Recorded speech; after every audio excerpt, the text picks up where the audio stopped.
Vamos a darle la bienvenida a Manuel Morales, él es ejecutivo del CONADE, que justamente va a platicar con nosotros sobre este informe de la visita en Loco en marzo de 2023, que ya se ha publicado. Buenos días, ¿cómo está Manuel Morales? Muy buenos días, muchas gracias por la entrevista. Sí es evidente lo que ustedes están comentando.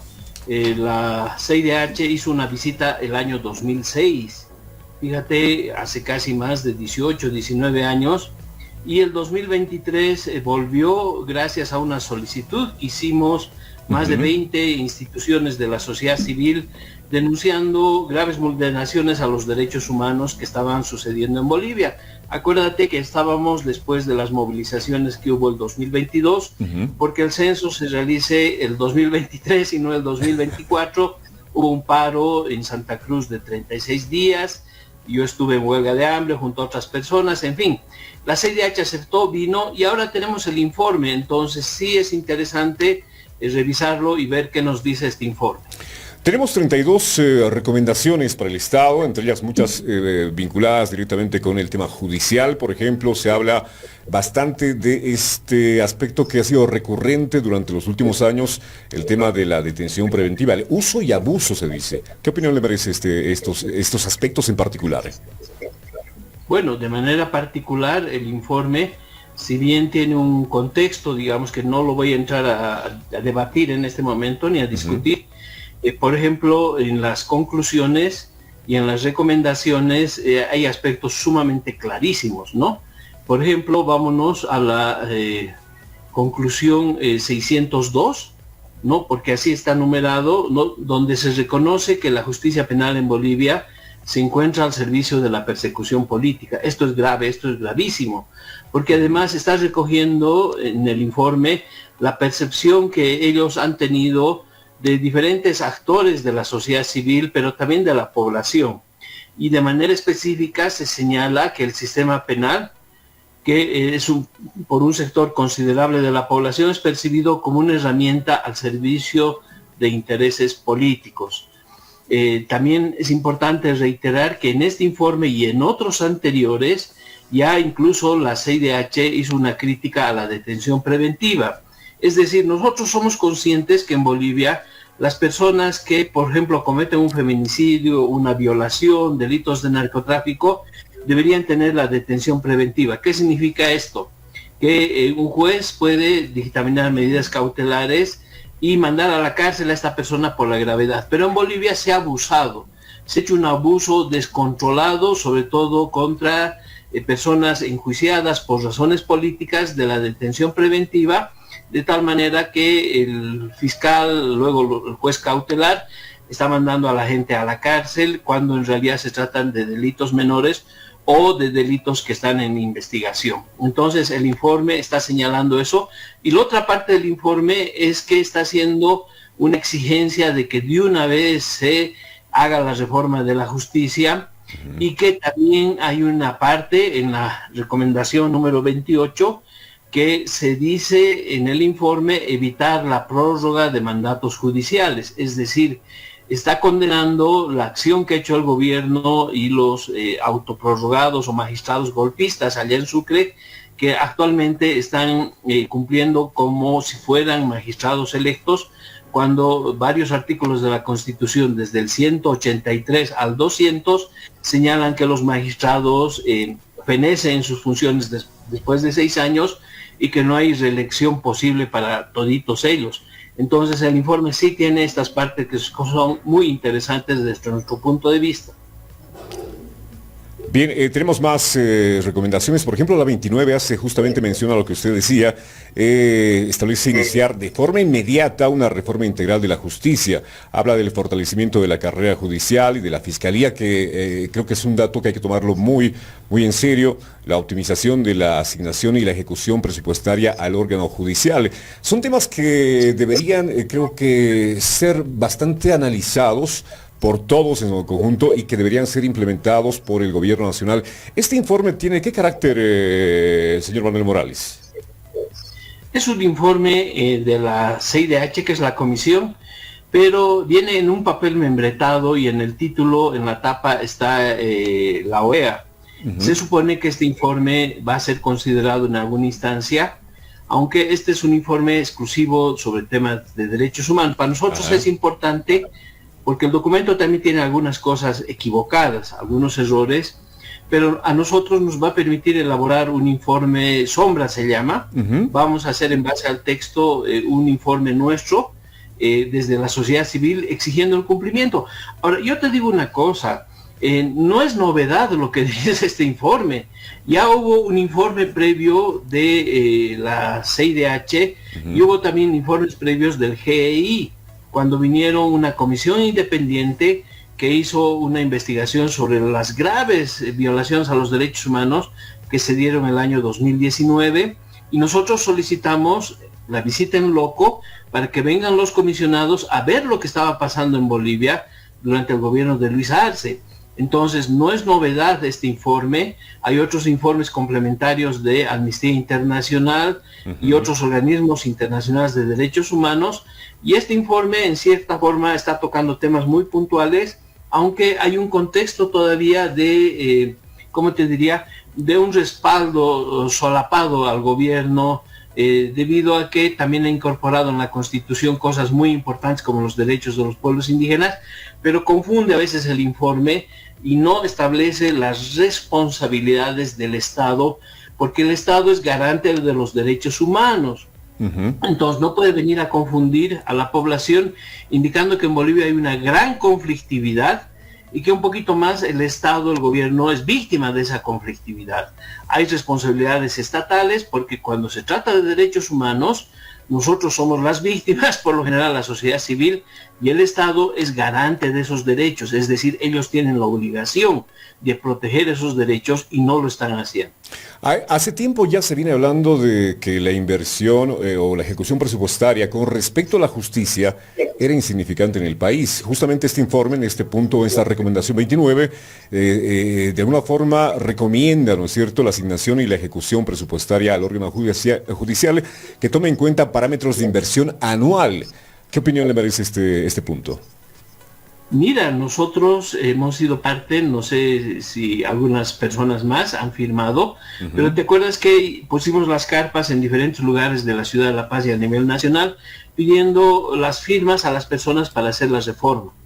Y en la reforma de la justicia, donde se juntó 800,000 firmas, no se llegó al 1,5 millones, pero en esa acción ciudadana, nosotros como ciudadanos hemos solicitado mayores recursos para el órgano judicial, pero también lo que está en el informe, que te digo es reiterativo, necesitamos jueces capacitados, jueces idóneos, acabar con los interinatos y los nombramientos transitorios. Necesitamos fiscales más capacitados, más idóneos, más profesionales. Se necesita mayor presupuesto para la justicia, se necesita incorporar incluso elementos tecnológicos, como por ejemplo transmitir las sentencias, que sean abiertas, que todo el mundo pueda ver a través de la televisión boliviana u otro sistema, cuando los jueces definen las causas, y de esta manera evitar que se parcialicen con los autores de los crímenes.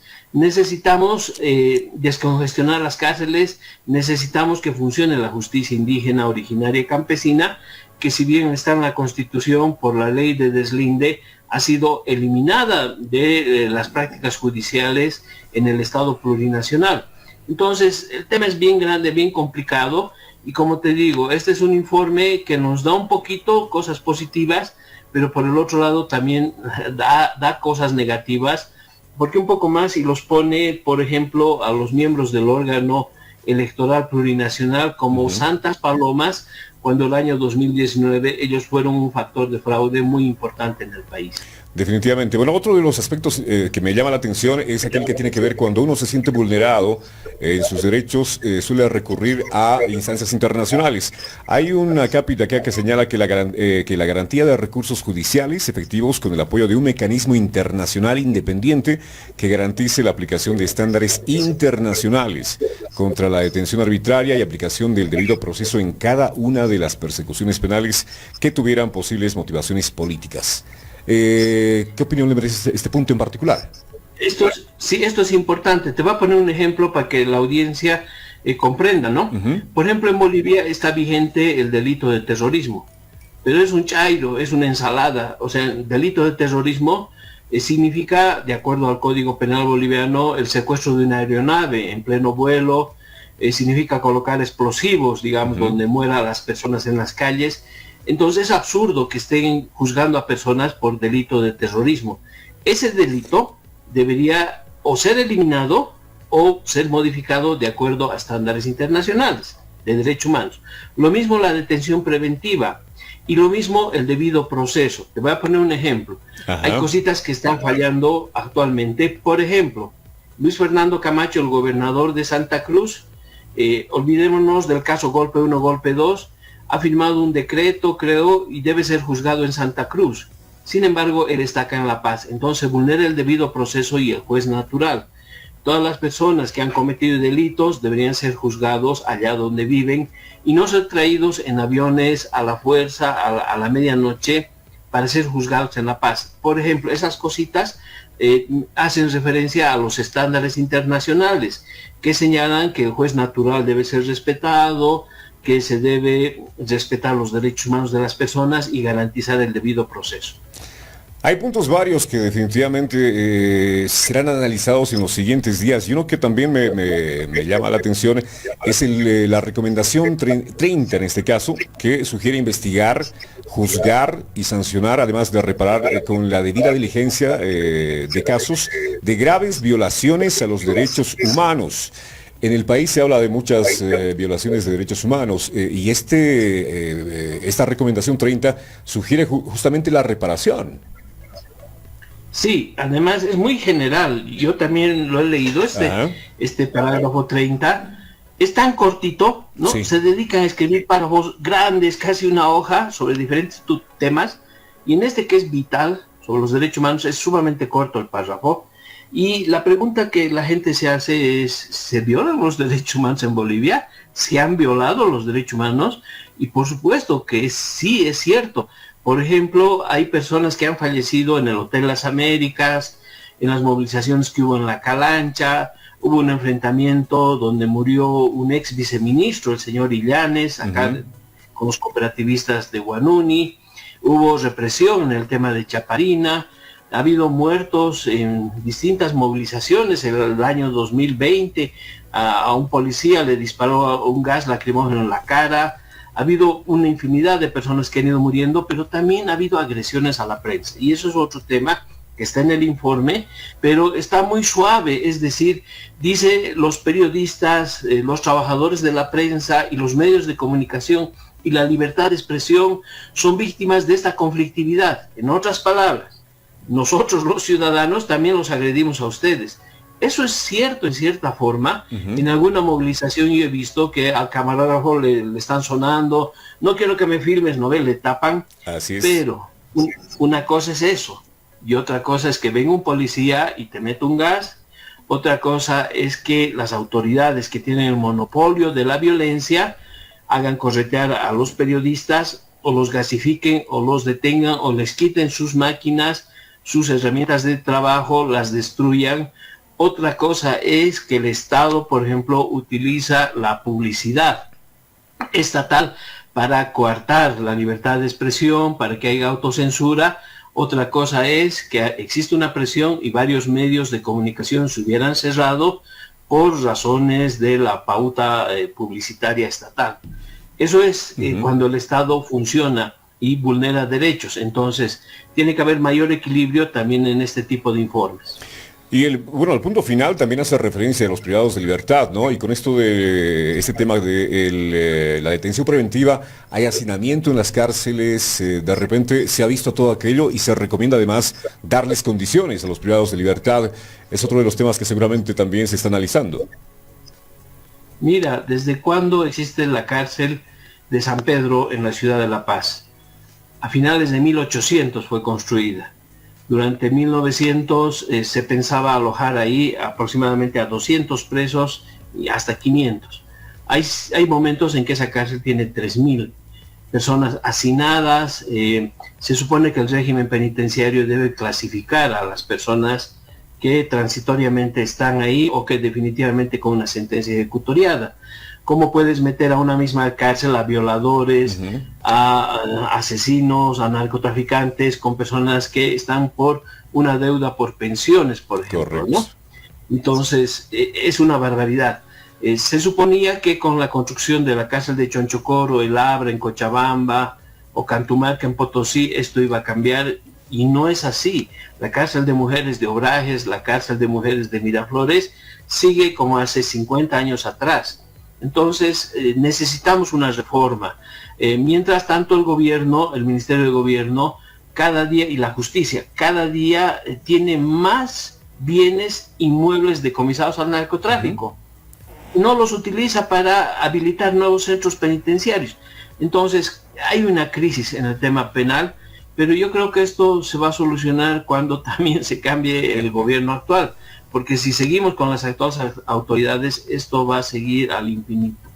Definitivamente. Manuel, en su criterio, ¿cuáles son las recomendaciones o conclusiones más importantes de este informe 2023?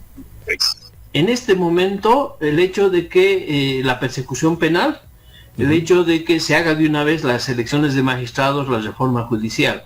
Pero yo quiero comentarte que el anterior informe, para que veas, ¿no?, cómo andamos con un déficit, hacía 36 recomendaciones, ¿no?, de la mesa del GEI, es decir, el grupo de investigadores independientes contratados por la CIDH, hizo 36 recomendaciones.